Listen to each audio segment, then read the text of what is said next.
Oncology में ऑन्डैनसिट्रॉन एक बहुत ही ज़रूरी दवा है, खासकर कीमोथेरेपी से होने वाली मतली और उल्टी को मैनेज करने के लिए। तो आज हम इसी के सुरक्षित और सबसे असरदार इस्तेमाल के पीछे की क्लिनिकल गाइडलाइंस को ज़रा गहराई से समझेंगे। ठीक है, तो आज हम किन किन बातों पर गौर करने वाले हैं, चलिए एक नज़र डालते हैं।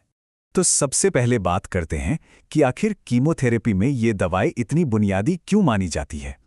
तो इसका जो काम करने का तरीका है वो बड़ा सीधा सा है। ये सिर्फ लक्षण को नहीं दबाती।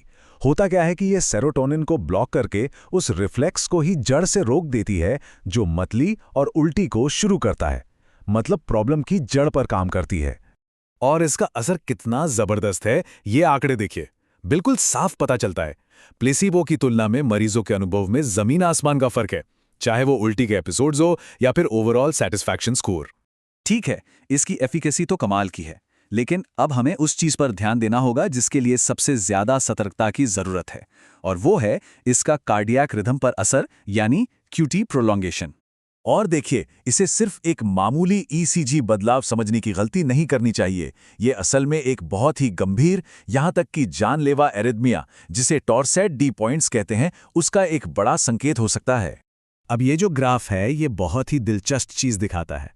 यहाँ खुराक और असर का सीधा संबंध साफ साफ नजर आता है।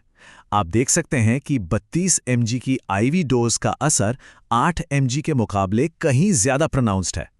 ये एक ऐसा नियम है जिस पर कोई समझौता नहीं हो सकता। जिन मरीजों को जन्मजात लॉन्ग क्यूटी सिंड्रोम है, उनमें ऑन्डैनसिट्रॉन का इस्तेमाल बिल्कुल नहीं करना है। ये हर मरीज के लिए एक जरूरी स्क्रीनिंग पॉइंट है, इसे याद रखना होगा। ठीक है, जोखिम तो समझ लिया, लेकिन अब सवाल ये उठता है कि हम उन मरीजों की पहचान कैसे करें जिन्हें इसका सबसे ज़्यादा खतरा है।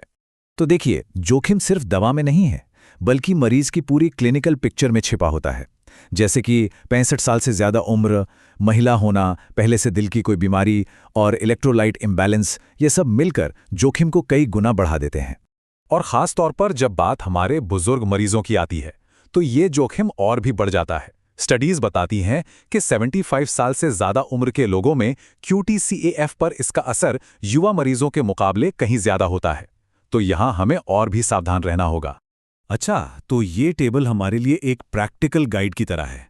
ये साफ तौर से दिखाती है कि 75 साल से ज़्यादा उम्र के मरीजों और लिवर की गंभीर बीमारी वाले लोगों के लिए हमें ज़्यादा सतर्कता बरतनी होगी और डोज को एडजस्ट करना पड़ेगा। चलिए अब एक और बड़े मुद्दे पे आते हैं, और वो है ड्रग इंटरैक्शंस का जाल। क्योंकि हमारे मरीज अक्सर कई तरह की दवाइयां ले रहे होते हैं। ये एक और गंभीर खतरा है जिसके बारे में जानना बहुत ज़रूरी है। Serotonin syndrome. ये एक ऐसी टॉक्सिसिटी है जो आसानी से पकड़ में नहीं आती अगर हम खास तौर पर इसके लिए सतर्क न रहें। अब इसके जो लक्षण हैं वो कई दूसरी बीमारियों से मिलते जुलते हो सकते हैं। इसीलिए जब ऑन्डैनसिट्रॉन को दूसरी सेरोटोनर्जिक दवाओं के साथ दिया जा रहा हो तो एक हाई इंडेक्स ऑफ सस्पिशन, मतलब शक की गुंजाइश, हमेशा रखनी चाहिए। और ये चुनौती इसलिए भी बड़ी हो जाती है क्योंकि इस लिस्ट में जो दवाएं हैं उनमें से ज़्यादातर ऑन्कोलॉजी और पैलेटिव केयर में बहुत ही कॉमन है।